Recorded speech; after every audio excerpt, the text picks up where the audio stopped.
የ26ኛ ሳምንት የእንግሊዝ ፕሪሚየር ሊግ መርሃ ግብር ዛሬ በሚደረጉ 4 ጨዋታዎች ይጀምራል። በጊዜነት ማንቸስተር ዩናይትድን የተረከበው አሰልጣኝ ማይክል ካሪክ ቡድኑ ከተረከበ ጀምሮ በአሸናፊነት ግስጋሴ ላይ ይገኛል። ማንቸስተር ሲቲን በማሸነፍ የጀመረ የካሪክ ኃላፊነት አርሰናል፣ ፉልሃምና ቶተንሃምን በተከታታይ ድል በማድረግ አሁን ላይ ከዌስትሃም ጋር ጨዋታውን ያደርጋል። ከነበረበት የውጤት ቀውስ የወጣው ማንቸስተር ዩናይትድ ዛሬ 5ኛ ተከታታይ ድሉን ካስመዘገበ ነጥቡን 47 አደርሶ የአስቶን ቪላን ደረጃ በመረከብ ወደ 3ኛ ደረጃ ከፍ ይላል። ነገር ግን ምሽት 5 ሰዓት 15 ላይ በለንደን ስታዲየም በሚደረገው ጨዋታ ወራጅ ቀጠና ውስጥ በ23 ነጥብ 18ኛ ደረጃ ላይ ከሚገኘው ዌስትሃም ዩናይትድ ቀላል የሚባል ፈተና አይጠብቀውም። በሌሎች የምሽቱ ጨዋታዎች ቼልሲ በሜዳው ሊድስ ዩናይትድን ሲያስተናግድ፣ ቶተንሃም ከኒውካስትል እንዲሁም ኤቨርተን ከበርንማውዝ ጋር በተመሳሳይ ሰዓት 4 ሰዓት ከ30 ላይ ጨዋታቸውን ያደርጋሉ።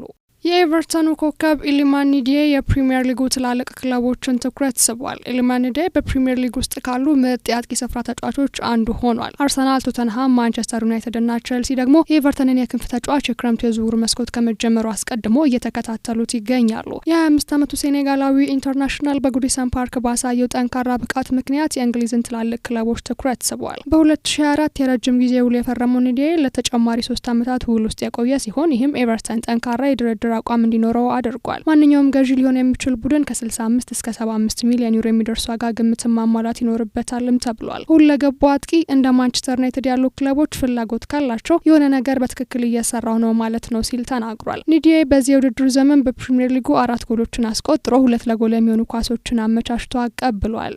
ጃክ ግሪሊሽ የእግር ቀዶ ጥገና ከተደረገለት በኋላ ለቀሪ ውድድር ዘመን እንደማይሰለፍ ተነግሯል። የማንቸስተር ሲቲ የክንፍ ተጫዋች ጃክ ግሪሊሽ በኤቨርተን ቦሰት ላይ ሲሆን እግሩ ላይ በደረሰበት ጉዳት ምክንያት ቀዶ ጥገና ከተደረገለት በኋላ የ2025/26 የውድድር ዘመን ቀሪውን ውድድር ዓመት እንደማይሰለፍ ታውቋል። የ30 ዓመቱ እንግሊዛዊ ኢንተርናሽናል ከፈረንጆቹ ጥር 19 ጀምሮ በጉዳቱ ምክንያት ከሜዳ ውጭ ሆኖም ቆይቷል። እናም የሕክምና ባለሙያዎችም ቀዶ ጥገናው ሙሉ በሙሉ ለማገገም ምርጡ መንገድ እንደሆነም ወስነዋል። ግሪሊሽ በዚህ የውድድር ዘመን ለኤቨርተን 20 የፕሪሚየር ሊግ ጨዋታዎችን አድርጎ 2 ጎሎችን ሲያስቆጥር 6 አሲስቶችን ከመረብ ላይ ማሳረፍ ችሏል።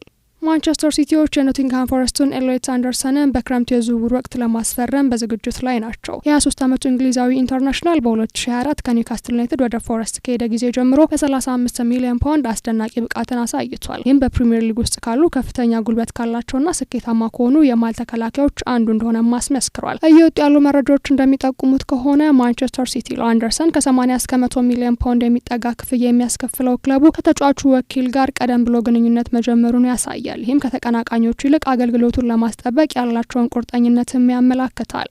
ቺካጎ ፋየር ሮበርት ሌዋንዶቭስኪን ለማስፈረም ጥያቄ አቅርቧል። የኤምኤልኤሱ ክለብ ቺካጎ ፋየር ለባርሴሎናው አጥቂ ሮበርት ሌዋንዶቭስኪ ጥሩ ደሞዝ የሚያስገኝለትን የ2 ዓመት ኮንትራት ሀሳብ አቅርቧል። የሜጀር ሊግ ሶከር ቡድን ከፖላንዳዊ አጥቂና ከወኪሉ ፒኒ ዛሃቪ ጋር ለተወሰነ ጊዜ አለማቋረጥ ሲገናኝ ቆይቷል። እናም በዚህ ክረምት ሌዋንዶቭስኪን ማስፈረም ይፈልጋል። የ37 ዓመቱ ተጫዋች ኮንትራት በውድድር ዘመኑ መጨረሻ ያበቃል። ምንም እንኳን ስለ ወደፊቱ ጊዜ ምንም አይነት ውሳኔ ባይሰጥም ባርሴሎና ቆይታውን ለማራዘም ምንም አይነት ተጨባጭ እቅድ እንደሌላቸውም ተነግሯል። ይልቁንም ለረጅም ጊዜ እቅድ የሚያወጣ አጥቂም ለማግኘት ፍላጎት እንዳላቸው ተስተውሏል። ሌዋንዶቭስኪ በቺካጎ ፋየር የቀረበለት ግብዣ እንደፈተነውም ተነግሯል። ተጫዋቹ በዚህ ውድድር ዘመን በባርሴሎና ቤት በሁሉም ውድድሮች 13 ጎሎችን አስቆጥሮ 3 አሲስቶችን በማስመዝገብ በጎል ፊት ውጤታማ መሆኑን ቀጥሏል።